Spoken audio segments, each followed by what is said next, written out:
All right, welcome to the Have I Made It? Defining Success on the Internet. Before we get started, I'll go ahead and introduce myself and then let the panelists introduce themselves. My name's Jenny Powell.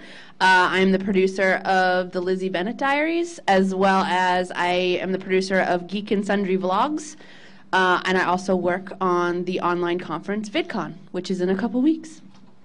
Where is the conference at? Anaheim, California. Come on down. Out of curiosity, how many of you all are familiar with VidCon in general? How many of you are going to VidCon? Well, I'm going to VidCon. Yay! We'll see you there. And then, just in general, I mean, RTX has started as a fan event and then moved to a convention. But how many of you go to conventions, would you say, on a regular basis, like more than once a year? Okay, cool. What's that? You kicked me out of a bar. All right, that's the guy I kicked out of the bar in the Bethesda party. Yeah. Well, you didn't bring me any popcorn, I noticed. I genuinely do appreciate it. All right, we're going to kick you out again. All right, be careful. Since you loved it so much. Yeah, so VidCon is essentially, I mean, it's VidCon, but it essentially started as a celebration of YouTube stars, and so it's almost like the YouTube, like official, unofficial convention, basically. That thing's enormous, so we can't wait to go. I'm going there after we go to PAX Australia, so it should be a lot of fun. Yay! Do you still live in Austin, Bernie? You travel What's that? so much. Are you ever in Austin? You travel. I hope to get back there one day. Someday. Is this Austin? What day is it? I guess it's me. Hey, I'm Mark Gardner. Hi. I have a show called, this is a few years back, Sell the Web series. I'm also finishing up my term on the board of directors of the International Academy of Web Television.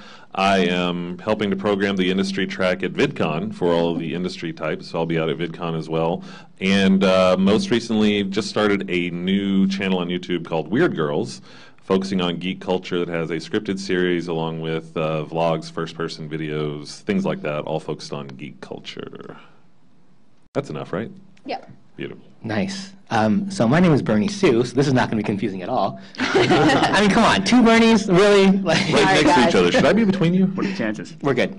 So I am the head writer and showrunner of the Lizzie Bennett Diaries, working with Jenny Powell over there at the end. And I also am the writer-director of the series Lookbook for the social network lookbook.nu. Both skew very female, so I don't expect most of you to know about either of these shows, but they're pretty popular to their demographics. Mm-hmm. So my trade really is I came in as a writer for Hollywood, like a screenwriter, but I kind of moved into online video, and so now I kind of pretty much exclusively write, direct, and produce and showrun scripted web shows. Yeah, Lizzie Bennett Diaries and SourceFed were arguably the stories of online video in 2012, like last year. Those two shows just absolutely dominated. Two new shows that just like hit the mark and didn't look back, essentially. My name is Bernie Burns, and I don't know you. In 2002, I started producing a show called Red vs. Blue in my spare bedroom in my house. And it's been running now for 10 years. It has grown into a stable of different shows, about 32 different shows.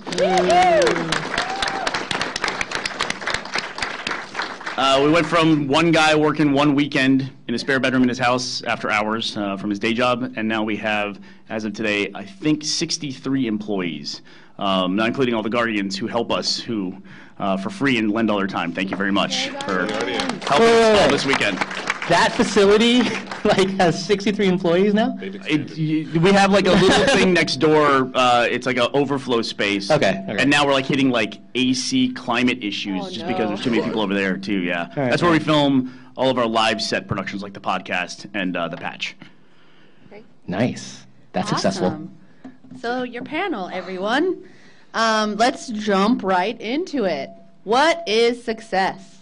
The dictionary defines success as 1, the achievement of something desired, planned, or attempted, or 2, the gaining of fame or prosperity.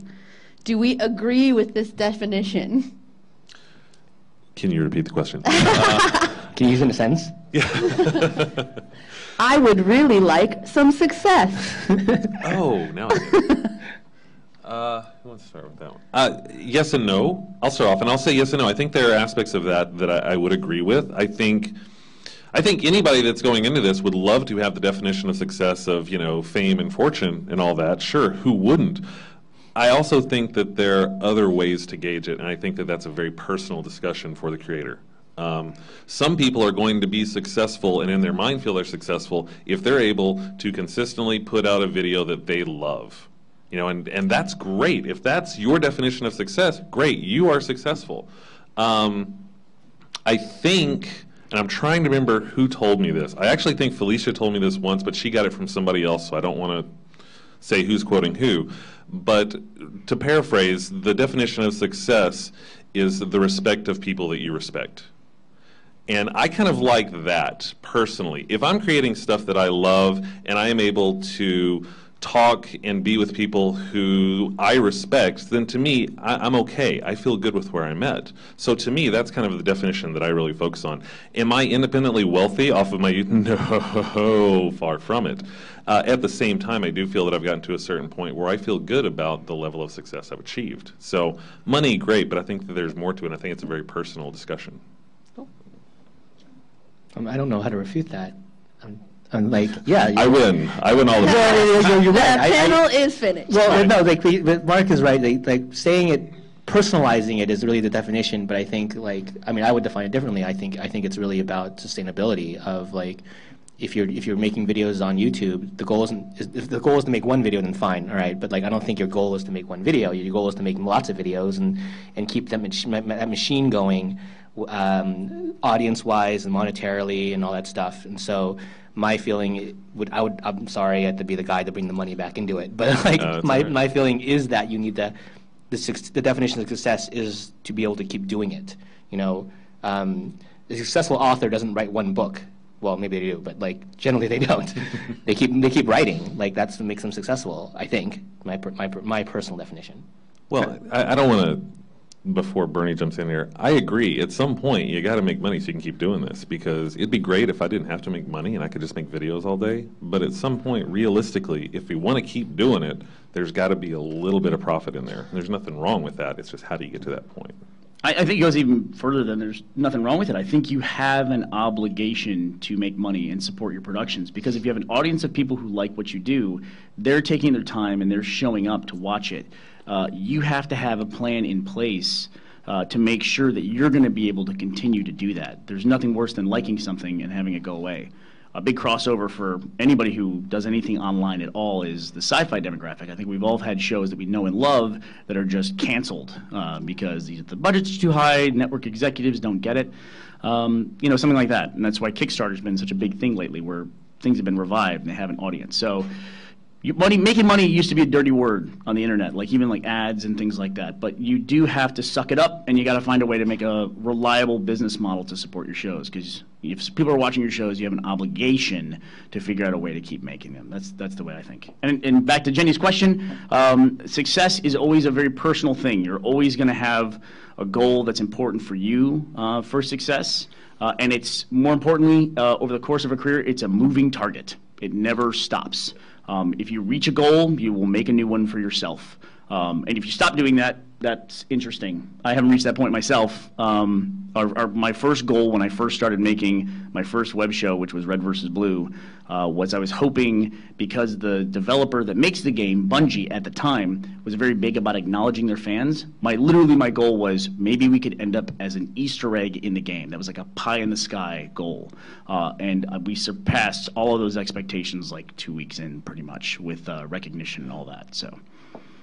But we didn't stop. We always make new goals and things that we want to work on or strive for. What's the goal now? Personal question, I guess.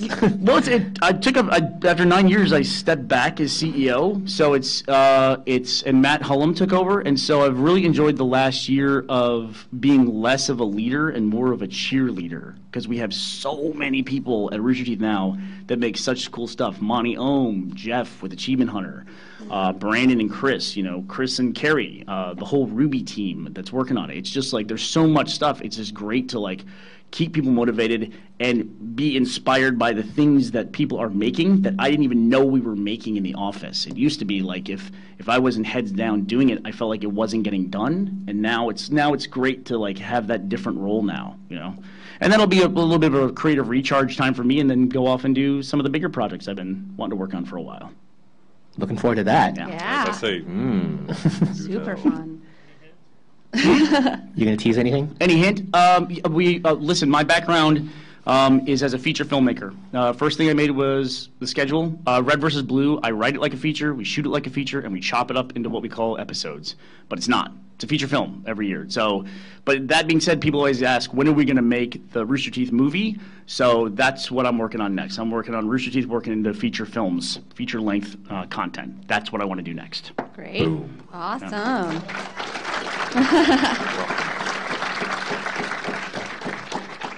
So I think the common thread through all of these answers is that success is personal to each creator. So I want to ask each of you, what are either one or a couple of your successful moments? I'll say one of mine is I work in an office now, which I think I haven't done in about 6 years. Speaking to the mic. Speaking to the mic. Hello. So yeah, I actually have a workspace to go to every day now, and a place where I can actually, continually go, and it feels much more professional than rolling out of bed each morning in my pajamas and, working when I want to work. So for me, success is this is now a real full-time job that I do every day that I can call my career. That to me would be one of my success moments. Let's present some context to the audience. So when you're a independent creator, producer, writer, a lot of your days, like, you don't have an office, you don't have a job, as Jenny alluded to. So you're working at home, you're working at coffee shops, and you're kind of bohemian. And at first it's kind of cool. You're like, oh yeah, not tied down. I'm going wherever I want to go, work wherever I want to be, make the hours I want to make. But like, that gets draining and it gets expensive, and you're not really making that much money. So just to give you a context of like, a lot of you, I'm sure, have jobs, and you're like, wait, that doesn't, we have jobs. But when you're trying, the thing is that you're actually getting stability to do what you love, which is a hard thing to achieve, I think. I know it was hard for me, but yeah, I just wanted to present that. Stability comes with trade-offs. Yeah, are our mics down? Am I up? Hello. Hello. Hello. Mine's on. No, it's just softer. Okay. Oh, it's softer. Okay. It's criticism. I see. I talk too loud. I get it. Yeah, stability comes with trade-offs, though. One of the things about that bohemian stage that Bernie's talking about is that, yeah, you can go to coffee shops, and yeah, you can work on whatever you want to, and you can do whatever you want.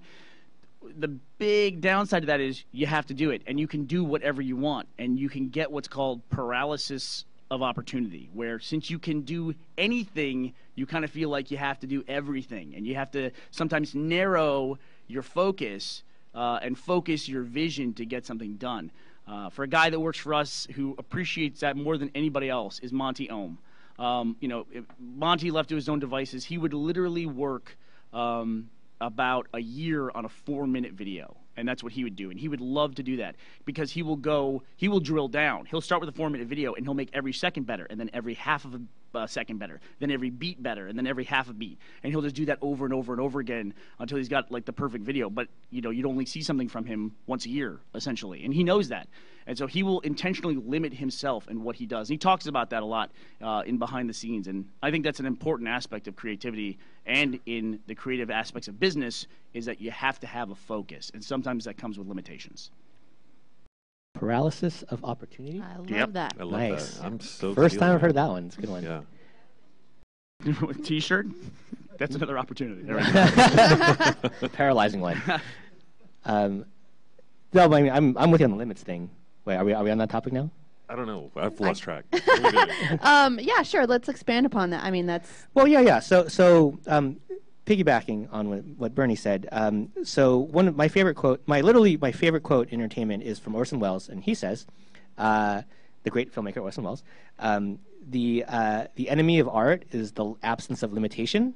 So, and meaning that if you're creating an art, like you're doing a painting, you need to know what the size of your canvas. Like if you're doing a mural on the wall versus an 8x11 drawing, you know what your canvas is. Thus, you know what your limits are, and thus you can create to those limits. Now, we in web video tech usually take that and turn it on its head a little bit and say, like, we're going to make all these super limits and then create to that format. So for Red versus Blue, at first, what was it? It was what you could do in Halo. Yeah, in Right. one canyon on one map. Yeah, what you can do in Halo is basically your limit. You know, for Lizzie Bennett Diaries, if you check it out, the show is pretty much a one-room show. It's like a sitcom, but with one room, with one camera locked down. And so everything we had to do was to construct a narrative and story and fun and comedy to this one angle. And you guys had to do it to one map, one canyon in the beginning. So because of that, that was our starting point. And now, of course, from what I've seen in Red vs. Blue, it's like way bigger and huge and all that, which is great. But it started at that base level. And because, again, observation-wise, because it started so limited, they were able to grow it into such a big artistic opportunity. Right. Yeah, it became a writing exercise of like, how do we make a skull funny? What do we do with this gun? We have this limited amount of props, limited amount of sets. I mean, it works the same way in improvisation. With improvisation, they don't typically put two people on a stage and just say, go. Because, I mean, if they have two people up there and you don't give them any guidelines, they really can't create anything. But if you give them a prop, if you give them a scenario, something like that, then it becomes an exercise in creativity. Okay. And next. Awesome. So let's talk about some other successes. Like, besides your own projects, what are some projects that you feel are successful, that you really admire? This is YouTube or online? Online, in general. Okay, I'm going to jump in that real quick because I have got to say, and I know I've told Bernie this before, Bernie Sue, sorry. I adore what the Lizzie Bennett Diaries did to storytelling on YouTube. I think that they took a Jane Austen novel and adapted it to a first-person vlog and did a spectacular job for it. It's not the first time there's been a story told first person. It's not the first time anybody has made something like that, but it's the first time I feel that a literary adaptation has been adapted to that model. And I think that they did a spectacular job, and I love what it's done and pushed other creators in YouTube to do. So, someone outside of my project, I love what Lizzie Bennett Diaries has done. So, good on you, Bernie. Well, okay. I guess I should. I'll send you your check. Thank you. But thank you. Yeah, I know. I'm trying to think of my answer to that. I'm sorry, I can't throw it back at you. I know the best thing. What about? It's like I'm waiting for your show to come out. So am I. God, online.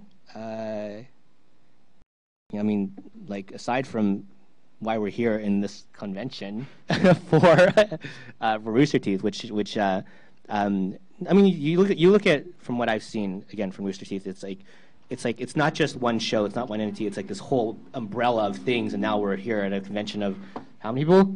How many people are here?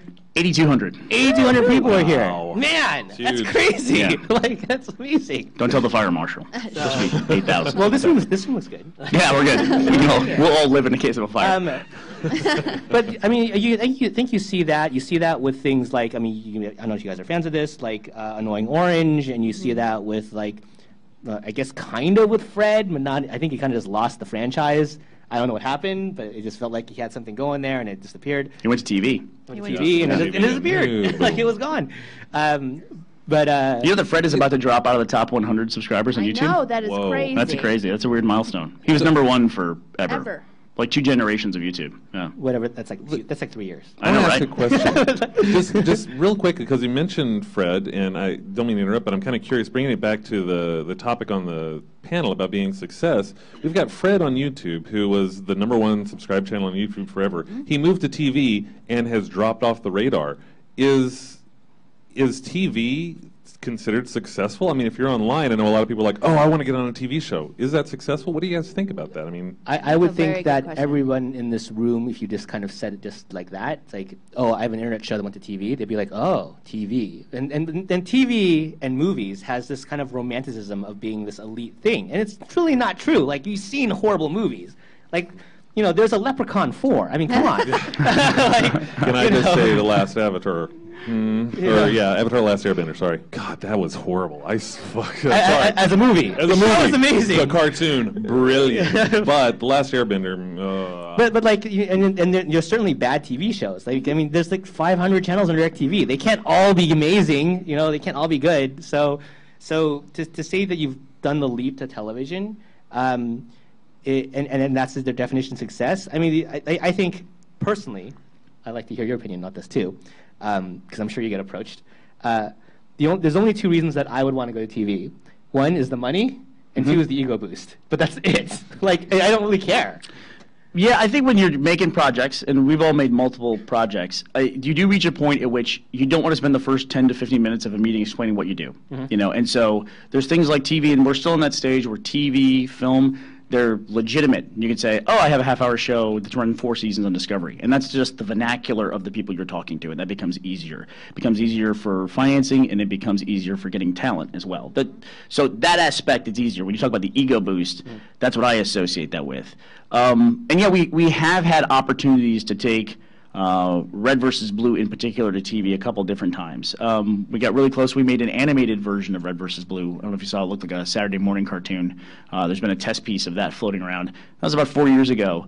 But at the end of the day, TV still speaks their own language. They say, okay, we're gonna put your show on the air. We're gonna pay you X amount for it, and then you're done. Just make it for us forever until we decide, the contract runs out, and we get all the home video rights, and we get all this, and we get everything else, and we want all these other shows. Like, what's this thing where you guys play the Minecraft game? We want that too. Yeah, we put all that in, and it all becomes theirs. They don't understand the complexity of the online model yet. Although they're scared shitless of it too, because they're losing viewers left and right to it. So it's. TV and film are interesting, but I just think it's what stories you have to tell or what it is you want to make, and then what's the best way to do that. And going back to Jenny's original question, we were inspired by shows like Homestar Runner, just really fantastic. And it's, it's always a debate, too, of what do you do with a long-running show, and it has an installed fan base, that people that love it. Like Homestar Runner, nobody really knows what happened to it. They just kind of stopped making it. And those guys work on Yo Gabba Gabba now. And like, if you go back to Fred, Yo Gabba Gabba. Yeah, there you go. That makes so much sense. It does. It makes a ton of sense. And like Fred, I mean, it's like to us, it looks like he dropped off the radar, but he's working a lot less and probably making a lot more money. Yeah, so it's probably his definition of success. He's probably exactly where he wants to be. It's also like the guy, Lucas, right? Yeah, probably just. I mean, my guess is that he's probably tired of playing that character. He's like, you know what? I'm going to just cash out. I'm assuming. Don't quote me, but it makes a lot of sense though. Like I would get tired of it. Even if I was behind the scenes of that, I was like, I kind of want to work on something else. That's like anything though. Yeah, I mean, it's yeah.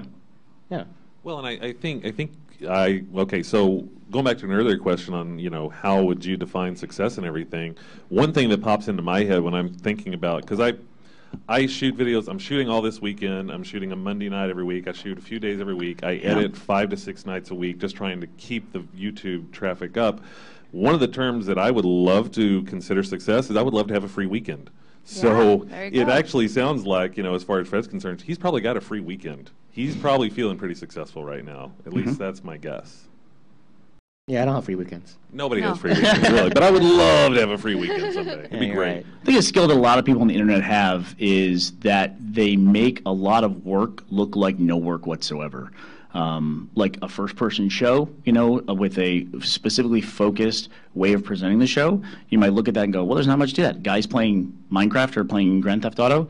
One of the reasons why we have kind of like trimmed down on tours a little bit is that, first of all, we're working and we have stuff that we can't be showing to people. But the other thing is, it's really, most of the time at the office, it's really, really boring. It takes about an hour to shoot a Let's Play video, and then you have to edit it for about 20 to 30 hours to make it entertaining. And that's just a dude looking at a computer screen, And Gavin is remarkably not quite as funny doing that as he is when he's on camera killing everyone else with lava. So it's a different experience. I mean, it is a ton of work. Yeah, the first year I made Red versus Blue, I would come home from work at my day job at 5:30. I would get to work writing or recording the guys, and sometimes I would like mic a speakerphone. That's how we got that Red versus Blue kind of tinny helmet sound effect, because Joel, who plays Caboose, was living in LA, and so was Matt, who plays Sarge. And I would do that, record that, edit that. Next day I would get Jeff and Gus over, and we would shoot it. We would shoot on Wednesdays and Thursdays. They would go home Thursday night at about 2 a.m. We all worked at the same place. And I would stay up Thursday at 2 a.m. until Friday at 7 a.m. encoding the videos and uploading them to our servers. And then we would just rinse and repeat. There was an entire year where I did not sleep on Thursday night when the show was starting. So it's a lot of work in the early days. What point did you guys all leave your jobs? I was the last one to leave. I left in season 3. I left my day job. I was an executive at a telecom company, and so I had a really good job to begin with. And all those guys worked for me, and they were remarkably way better behaved at that job than they are at this job. But I was the last one to quit. It just got to a point where I have to see this thing through. Of course. I have to take this thing as far as I can take it. I felt like an obligation to myself, and it was weird because I was going to work all day, then coming home and like holding myself up in this office, the spare room we had in the house. And my ex-wife, my wife at the time, was like, I never see you, I never see you. So I said, you know what, I'm going to quit my day job, focus on this full time. It's a risk, but let's do it. And she's like, okay. Then I was there 24 hours. She goes, I see you all the fucking time. Get out. And so, because when you go from like, being busy all the time, like you're home 24 hours a day, I was like following her around, like going, what's up? What are you doing? What's this? What's that? And she got sick of it. So, like Jenny said, that's when we got our first office. That was 2007. We got an apartment because it had everything that we wanted. It had a kitchen, it had a bathroom, and it had enough rooms to like give the 5 of us in the company a place to be. So timeline-wise, it's 4 years after you started Red vs. Blue, or 3 years in? Well, you finished the season 2 in 2 years, and then so about 2.25 years before I left my day job. Okay. Yeah. And then Jeff was like out the door as soon as like the first check from Red vs. Blue came in. He was the first one to be fully committed. So, he's like, I'm in. And then Matt and Joel moved back. Joel didn't move back to Austin until after season 5, until what we call like the first run of the show was done, after episode 100. So that was 5.5 years in. And then Matt moved back in middle of season 2. I hired him back in the expectation of like kind of grooming him to be CEO like year 2, just so I wouldn't have to quit my day job. But that didn't work out. I had dreams of keeping both, but in the long run, it didn't matter. I mean, why? Sorry, I kind of hijacked it. But why I wanted to hear that, because I think it's important for you guys to have context of like, this isn't just like, oh yeah, we're just gonna do it, and then bam, we quit our day jobs and we're doing it full time. Like, it was a journey for you, 2.5 years, and still going. And I mean, yeah, I think a year and a half ago, like I was living the bohemian life too. So. It's a grind. It's certainly not easy. So yeah. we don't want to make it seem like, oh yeah, just we're having fun up here and everything, which we are. But you get what I mean. I'm just curious, real quick, who out here has a channel on YouTube? They're making videos and ready to roll. Oh, look at that! Wow, nice. That's nice. awesome. Nice. Oh my God, that's awesome. I was just curious. Go, Jen. And so, Very exciting. and we can get from our perspective, we can also get mired in discussions that aren't necessarily relevant to where you are. Because I think a lot of you are probably in the place where it's like, how do I get seen and how do I get known? Is that accurate? Is that like most of you were thinking about? No, you're ahead of the game there. What's your channel? Well, my original channel was AlexBo1, but I'm more trying to. How to get back. See, that's the interesting thing, is like once you get eyeballs, like we all make narrative content. That's the other thing that separates us. We don't do a lot of talking to the camera vlog content. His stuff might look like that sometimes, but it's not. Bernie did a whole series, or had a whole series that was shot from the perspective of a Kinect, which I thought was really interesting. Oh yeah. Oh my Gamer. God! I totally forgot about Yeah. Gamer. Oh my God. And like from I can tell you from writing episodic narrative content, that doesn't do as well. Personalities do really well on YouTube. Narrative stuff is harder, and series stuff is even harder than that. And because people like bite size on the internet. And so one of the things you have to be prepared for is as you're doing work and you're putting your stuff out there and you're getting your channel and you're growing it, there'll be that moment, and you'll never know what it is, ever. But there'll be something that comes along where all of a sudden people discover your series or your channel, whatever. You won't know what video it is, you won't know what drove it, but you gotta be ready for when that happens. And you gotta be ready to start communicating to that audience, tell them how they can get to your videos, how they can see it, because you might be that David after the dentist video. That might happen. You might get 3 million views on a video, and every other video on your channel has 1,000 views. That happens all the time. And it's like, being able to talk to that audience and being ready for when they show up, that's very, very important. Can't stress it enough. That sounds like he's nodding. It sounds like your experience? Yeah, There's a mic like right there. Yeah, come on, man. Join us. Is it on? Okay. I was gonna say. This man is a YouTube professional. He knows what he's doing. Come on. if I was, I wouldn't be here dressed as Quillman.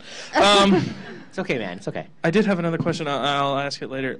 Yeah, so pretty much my channel, it was about 4 years ago that I made a couple of videos. One of them did get popular. Got about 720,000 views. That's awesome. Brought about 500 subscribers to my channels. It was basically me dressed up as Eric Cartman singing Poker Face. Okay. Horribly, which was what made it. And I am totally looking you that didn't up repeat later. this? Oh my god. I just want to point out we have a screen right there. I'm like, wait. Yo, you as something like you have ultimate control over that. You No, can do here's the whatever you thing, is that I originally did the voice, and I did it, but then when I went back over to record the webcam and then add the voice to it, I missynced it for like the first 30 seconds, and so everybody just ripped into it, but it got... I like how you're looking at the screen, like thinking we're going to pop No, we're up. not going to. you're like, you're getting ready for it. I promise. I'm trying to... I have a new channel now, guys. Come on. No, don't do that's that. right. That's right. That one needs to die. And then I had other videos that I did very well, the syncing and everything like that, and they got maybe 40 to 50,000, and it just seemed like... And it pretty much just died. You can be vexed by your own successful videos, and a lot of people do deal with that. They do. 40 to I mean, 50,000 isn't horrible. Not at all. It's solid. Yeah, Not but at my all. videos now are getting maybe like 50 to 60 views, if that.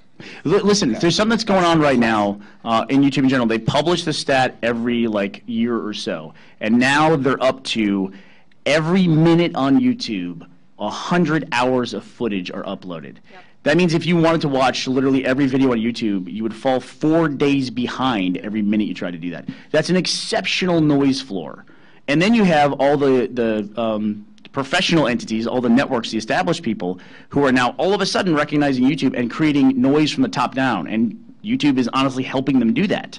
So it's a sandwich in the middle of trying to figure out how to rise above everything being uploaded and then everything being kind of form factor mushed into YouTube from the top. I love that word mushed. I say it all the goddamn time. I like noise floor. That was awesome. Noise floor is great. Yeah, it's what it is. I mean, so, and how do you get above that? Yeah. There really is. It's insane trying to figure out how to rise above everything that hits. You know, there's a ton of people creating content that's going to be similar to what you're doing, that's going to be similar to somebody else. How do you stand out? And Bernie nailed it. You've got to be ready to hit. When you've got that video that starts to take off, you've got to hit it. I mean, I manage a website, Tumblr, Facebook, Twitter, Pinterest. I have all of those social networks that we're managing. So if something hits on one of them, we start spreading it out. And now with our channel, I've got some contributors. Kelly Nova and Danny Danger are also making videos with us. Say hi, Every Kelly. single Wave. time. There you go. There's Kelly. Every single time we get some kind of ping, I email them, and then they start hitting their social networks as well. I mean, we've got a network of people who are just working, trying to get our name out there. It's working, but it's working slowly. It is tough to break through that. It's really tough. I can give you guys an exercise to try while you're here at RTX, which is even maybe could do it with the people around you after the panel here. Everyone here probably knows about Rooster Teeth. There's very few people who just showed up at this con not knowing, who we are. We're still kind of Rooster Teeth centric. Wait, so people actually, do people who don't know? Like, Maybe people from look at Austin. this and they go like, what's RT? Like, Well, yeah, that's what happens. Like PAX started as the Penny Arcade Expo. There's a lot of people who go to PAX That who don't don't know. know. Oh, makes sense. Yeah, what it Okay. is as it grows. But mostly, I mean, we're not at that stage yet. That's most people who know what Rooster Teeth is.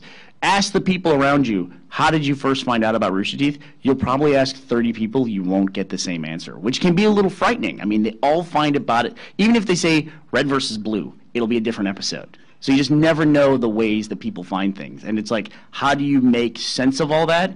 You just keep plugging and know that people will slowly but surely find your content. And a back catalog is an enormous bonus that helps you as you build content out. Once people can show up and they see something, and you do get that moment, that little spark, if you have other videos that are there for them to watch, it's enormously valuable.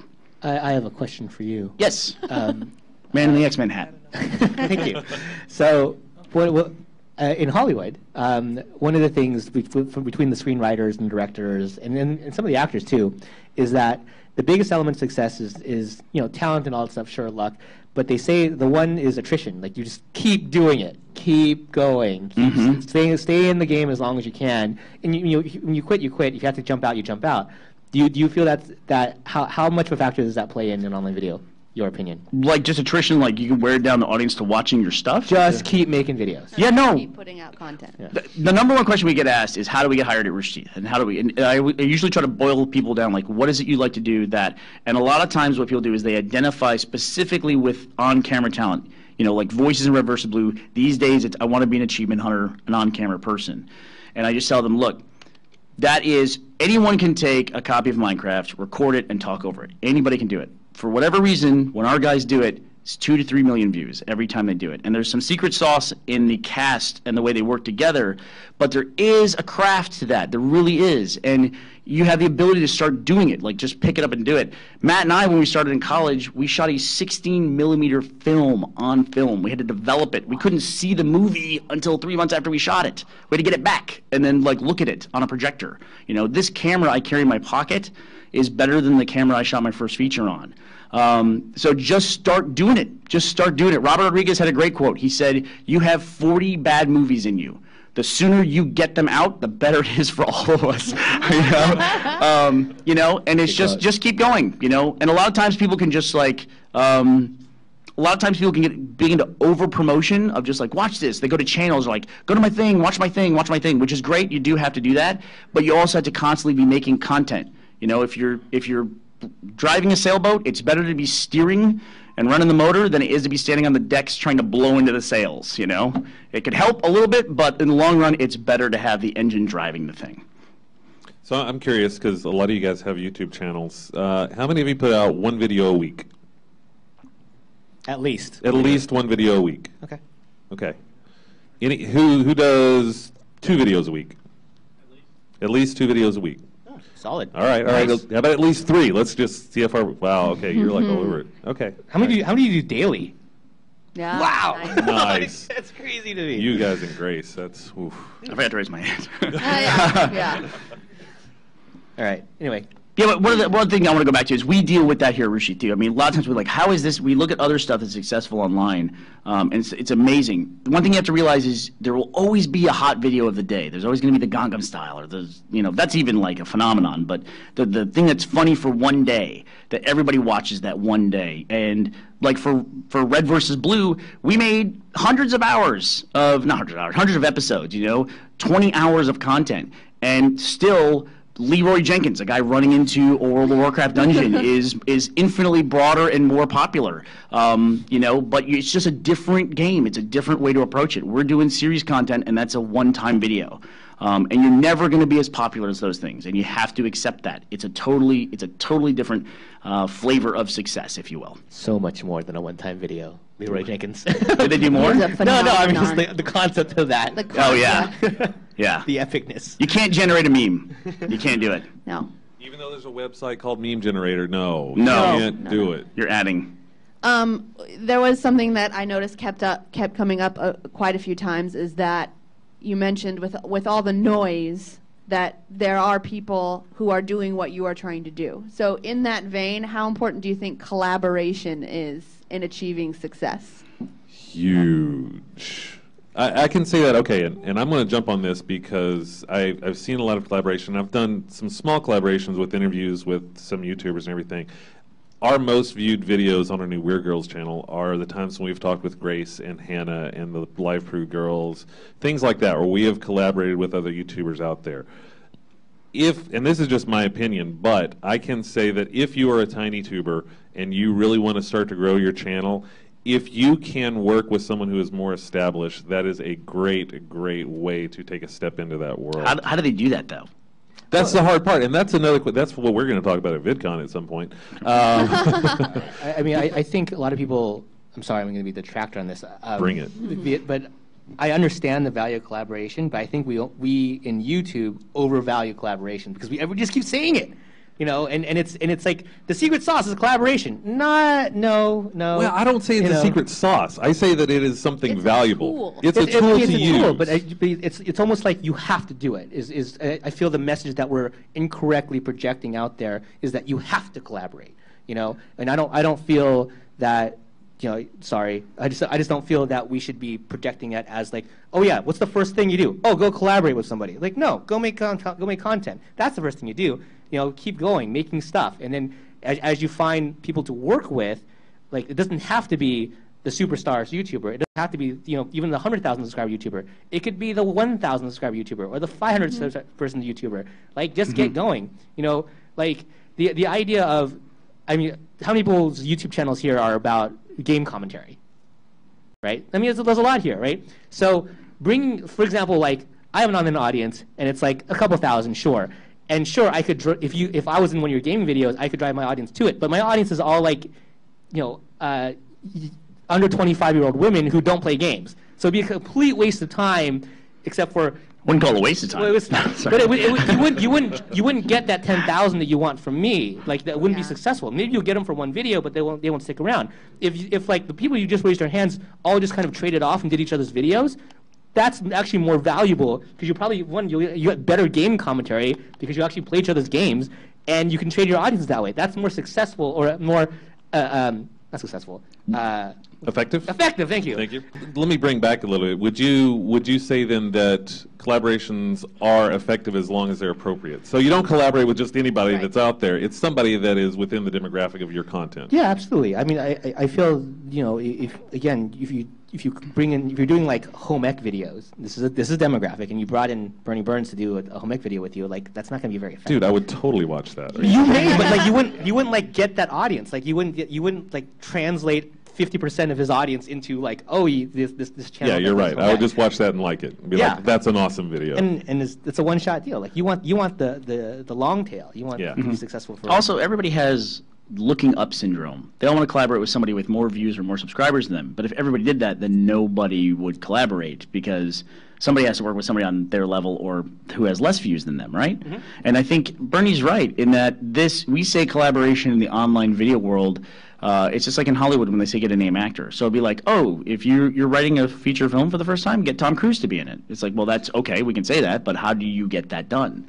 And sometimes it's better just to find someone who's doing great stuff. I remember I first saw the Corridor Digital guys because they were doing videos with Freddie W. And Freddie W. had a ton of views, millions and millions of views. And he saw guys that were doing something similar, weren't necessarily as well known as him, and started working with them on a regular basis. And now we all know who Corridor Digital is. I saw a video on Reddit where a kid was chasing crackdown orbs in his basement in New Jersey and screaming at his TV screen. And a week later, Michael was working for us and had a show called Rage Quit. And I don't like the angry rant culture of the internet. I didn't like that, but I thought he was funny because he's mad because he's shitty at video games, and that was funny to me, and that we could all identify with that. It's like, he's not mad at the world, the world hates him, and it's great. And so it's like, and he probably at that point I think had his biggest, that one was a big one. It had like 125,000 views I think on it, but the rest of his channel was like 20,000 views at the time, and we were very lucky to find him, very lucky. And he happened to be a fan, and that was good. So, I would say if you're looking to collaborate, maybe go out and find somebody who's doing something that's not, like a big vlogger or something like that, but maybe something who's just doing a really cool edit or really cool visual effects, but they don't know how to write, or, they get great at editing and you're not. That's a great place to collaborate and start filling in and building that team. And be good on a team. That's important. Be good on a team. Not everybody is, Not everybody shows up to execute your vision. If you can run into that problem really, really fast. Just be willing to work with people and be willing to collaborate in the truest sense. Awesome. Back to Jenny. That makes me so happy. So I would say the takeaway point from that is collabs good, but make them effective and make sure that they make sense. And remember that collaboration doesn't just mean you shooting for like a really big person. It's more about what is missing in your skill set that you want to fill, and is there someone out there that can help you fill that? And it sounds like that after this panel is over, you should all get together and start collaborating. I'm just saying. Also hire Michael. That also helps. Hire Michael. So where do we go from here? Where do we Questions? think the industry is going to be? Oh, I'm sorry. We'll do this last quick point, and then I'll open it up for questions. I thought actually, where do we go from this point? Where do we go from here, guys? To lunch. So, anybody hungry? No, I'm just thinking in the bigger scheme of this industry. We've grown so much in just the short amount of time we've existed. What do we think needs to come next to continue our success? Oh man, that's a 2-hour answer. Big question. No, I mean, like, I'm not going to, my answer is 2 hours long. I'm not going to get I'm not gonna start that. I think the main thing to realize is that we've talked a little bit up here about people who get success online and then they go to TV. We talked about people who were successful on TV. There's a lot of groups on YouTube that have had an installed audience that's their audience. They get a little bit of a ray of sunshine from TV, and off they go to make a pilot, and you never hear from them again. Because that's what happens to a lot of things in TV. But obviously that's not a problem that everyone in this room is going to run into, like your TV deal that's waiting to happen. So I would say just realize and have faith that the entire world is running in the direction where you are standing. They are all headed to this digital space. Netflix, all the networks, everyone, they're all playing catch up. And the next 5 years are going to be amazing for the online digital space. And the other thing I think is that there's always the feeling that it's locked up. And I've felt that way every year for 9, 10 years, where it's like all the major talent is here, like all the vloggers, they're all locked up. Justine, Fred, we talked about, Felicia Day, the major star, head of the entire industry basically, the poster girl. All these things are locked in. But then every year, there's new faces, and it completely changes. And every year feels like the first inning. And when we talk to people in the online video industry, that's what everybody says. It's just the first inning. So even though there's 100 hours every minute going up, there's still lots of space. Nobody's done it perfect yet. There's still lots of room for someone to come along and do it just right. Nice. Shutting it down. Yeah, I Well can't done. say anything after that. All right, Q&A. Mike. Let's do it. We'll just line up. This is Yeah. Woo! Fight. Let's just try to make this quick. Yeah, we'll blaze through them pretty quickly, so we can get to as many people as possible. Go! Totally. And it's just okay. I just want to say that I've been waiting 7 years to be in the same room as Bernie Burns. Well, you achieved that. I have. You are Success. successful. It's I want not to point out that you're wearing your underwear on the outside of your shorts while you're saying that, so this could go any direction at this point. It's gonna get weird. I just want to say it's not that I want to ask what does it take to get a job at Rooster Teeth, because it's like I know what it takes to get a job at Rooster Teeth. I wanted to wait 7 years until I thought that I actually had training enough in order to do it. I've taken the past 7 years of my life, with college, where I've studied, things, theater, stagecraft, sound design, lighting design. I've taken AutoCAD. I've taken 3ds Max. I've worked for Disney doing voices for 3 years. I've worked for Microsoft demoing their Kinect. I now have moved to Texas, living in Dallas, working for American Airlines, because I figured now I can finally attempt to try to be one of the people that makes their internet dream come true, if you will, by working for the entertainment company that's given them entertainment and helping them put it out. So I was wondering, what else do I need to do, Mr. Burns? All right, here's what I'm going to do. This is going to be a common question. I'm going to give you some very realistic advice. We do get asked that a lot. I'm sure I know. The pie in the sky is you can do it without us. I mean, you can. And you got to understand, there's a lot of people who work at Rooster Teeth you don't see. That it's a body of work that's important. It's a portfolio. It sounds like you have a lot of experience on a resume level. I'm assuming that translates to a body of work where you can say, these are my videos. I want you to look at this. This is my best foot forward.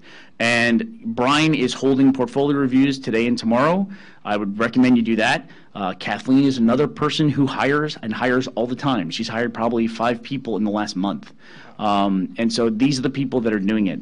And just be ready to show your work and say what you want to do. And I wish you good luck in that, because it's very competitive. But good luck. Yeah.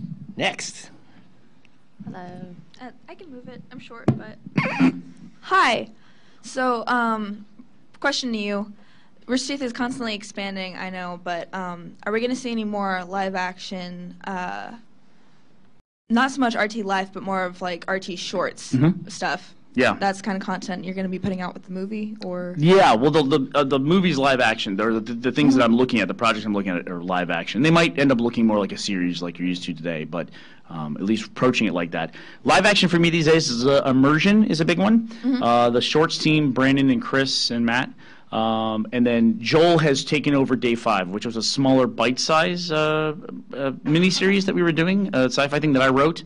Then we got into some casting stuff in the late fall that delayed it, and I had to move off to work on other things because I couldn't be in development that long on one of our own things. It's a rare thing we have where we talk about it to the audience before it's ready to go, and that was a weird one that we did, and so now it's kind of like hanging out a little bit. So yes, we love live action. Thank you. Hi. I actually have a question about content pitches. I have a video online we did for Riot for some competition. It's called Yee's Roommate for League of Legends.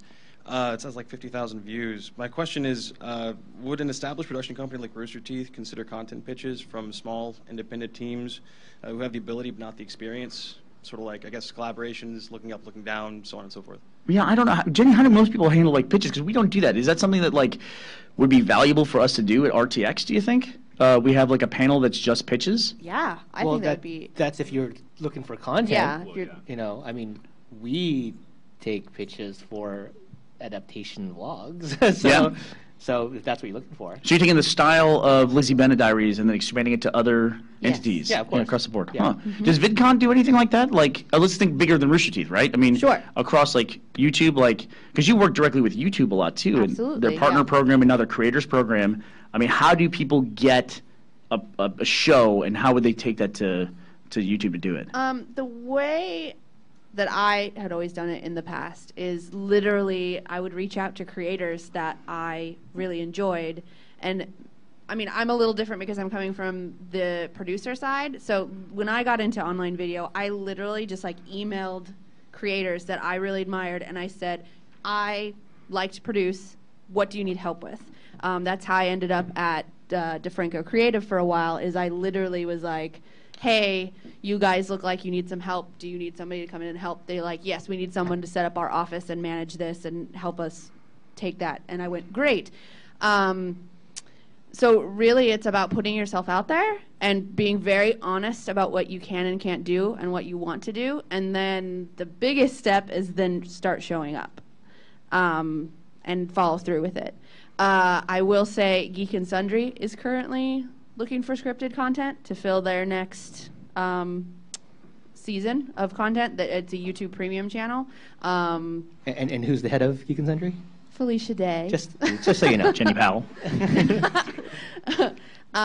So I mean, it's just about, a big part of it is timing and opportunity, but you don't know if you have the opportunity if you don't put yourself out there. And I get putting yourself out there. Yeah. I guess my question really is there like a channel?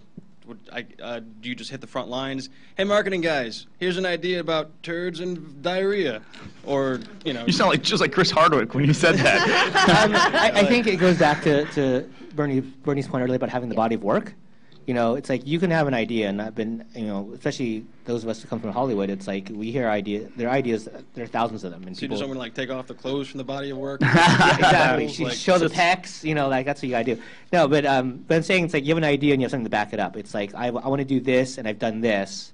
And this is why I'd be a good fit for you. Yeah. Plus, I give amazing hugs. Just, there you go. Hugs always help. And I'm not creepy. Well, I'll tell you what I'm going to do. I'm going to take away from this. I'm going to try to find a way to go back to Gus and Barb and see if we can commit to like some kind of thing where we can have presentations of work next year, like some kind of formal process. In the meantime, I would say don't always focus because your thing is gaming on a gaming channel. There's a lot of people who don't get the gaming space. It's not so much gaming. It's more so skit-based. But based on like League of Legends, right? Right. Well, okay. Yeah, right. So like okay, that's interesting. You know, somebody who, going back to what Jenny was saying about Geek and Sundry, Nika Harper has a show on Geek and Sundry, and she's like the voice of League of Legends. She's what's her? Nikasor. Nikasor, thank you. Yeah. Yeah. Well, she was a longtime member of the Rooster Teeth community too. The day she popped up on there was amazing to me. So maybe there's a vector there too. Thank you. Good luck. All right. Let's go faster. Look at this line. Come on. I know, it's crazy. Go ahead. I'm the technical guy for a bunch of groups that I know, and I'm planning on starting up YouTube channels for them, and I was wondering if you had any advice on how to manage multiple YouTube channels and how to avoid pitfalls, because and they're not even genres that are related to this conference. Mm-hmm. So first of all, for my first piece of advice is don't underestimate your value. A lot of people cannot do what you do. I do realize that a lot, considering the people I'm working with. I would actually kind of I would try to put them all under one channel. Like start Do a network. That's a big trend on One YouTube would be right now. more business related, and one would be more nonprofit related. So it'd be a So then one business channel and one nonprofit channel. There you go. I would say the biggest place we run into pipeline issues is uploading and processing videos. It's a step that seems like a submit button, but there's way more to it than that. I would read up on SEO and what it takes to tag videos and get them discoverable in the search engine. I do have a system know for that. SEO. I worked with a business that deals with online sales and stuff, so I know that end of it too. Great. I'm just looking. It would just be streamlining. I think the key word there is because you have a lot of things coming in, streamlining. So that's really why I would suggest going one or just two channels to keep two vertical audiences, nonprofit and business together. And then what's the great thing about that is that your audience only has to subscribe to two channels or one channel instead of subscribing to 10, and they can share. You can all kind of work together. Very true. Yeah. Okay. You might also want to look in there's some third-party channels out. I don't even want to say channel. Third-party applications like a vidIQ or something like that can help manage your YouTube channels. They can help streamline if you need to update descriptions. If you want to put certain tags on all your videos, they'll get a little deeper in the analytics than you get on the YouTube channels. But do some research on some third-party applications like the vidIQ, and I'm trying to think of some others. My mind is blank right now. That can possibly help you really optimize your channel for your audience. Okay. Well, one of the things I'm looking at doing is ultimately I want to get these guys started, and even though none of them are tech savvy at all, I want to eventually turn the reins over to them and try to help them be more successful. And eventually, I don't want to be the key guy in charge, you know. Yeah. You should try to find Adam and talk to Adam while you're here at Adam. RTX. He'd be an enormous. You can't miss him. He's like 10 feet tall, big as a boulder. So Roger that. Yeah, that's what he does at Rooster Teeth. He handles all of our ingestion and everything. He's amazing at it. Also, Ryan, an Achievement Hunter, if you can get him, but he's more of a personality these days. So. All right. Thank you. Thanks. Right.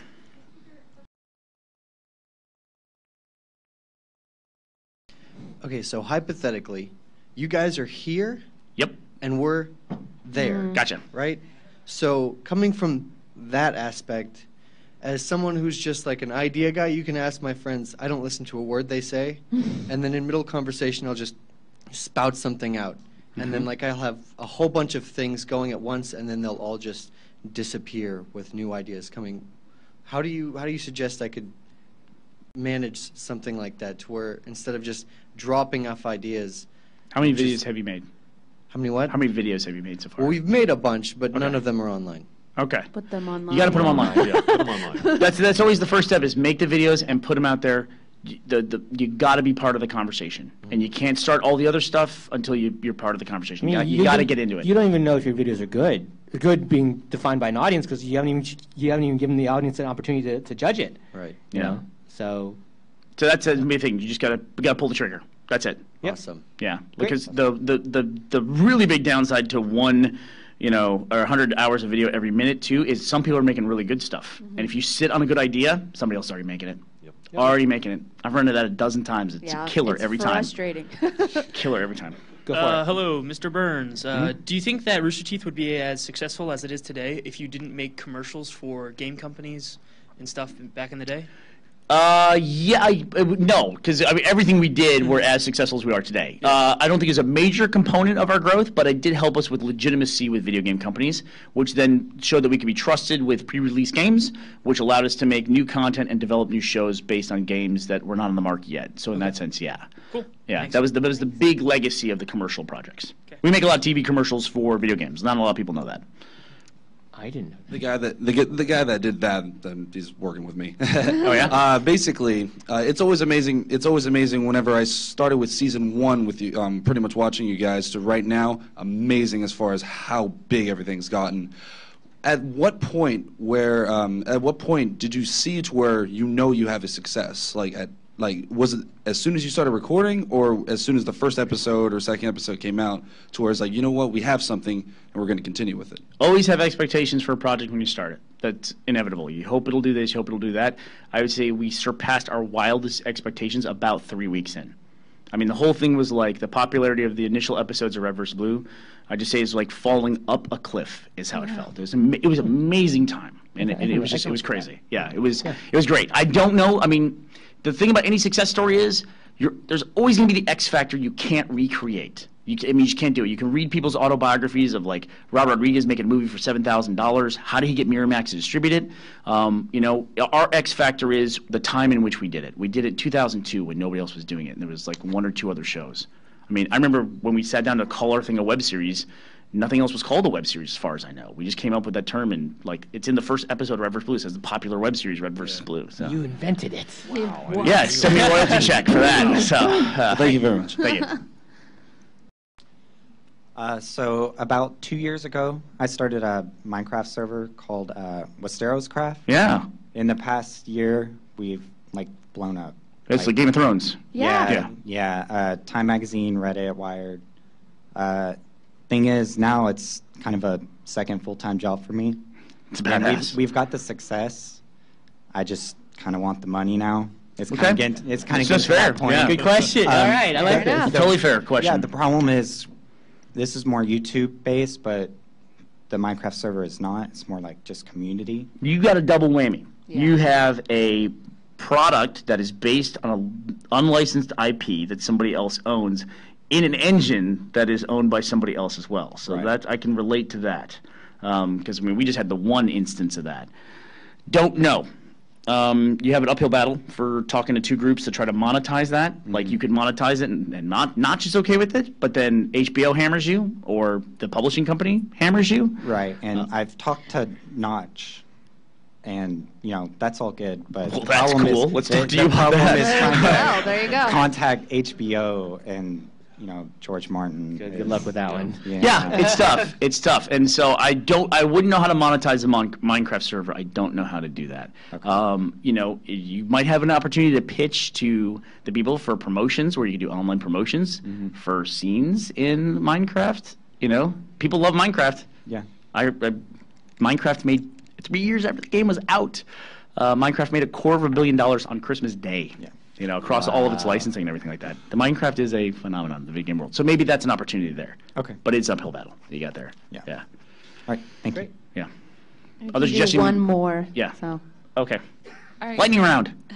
This one. isn't really related to like anything that I'm personally doing, but y'all talked a little bit about like Fred moving to TV. How do you feel about like the CW recently picked up a web series that they're putting on their website? How do y'all feel about TV productions taking YouTube videos and putting them on a different platform to monetize them for the television company? I think it's great. All depends on the deal. Well, that's the deal, but I think it's great. I go one thing the TV stations or TV networks do better than YouTube is sell ads.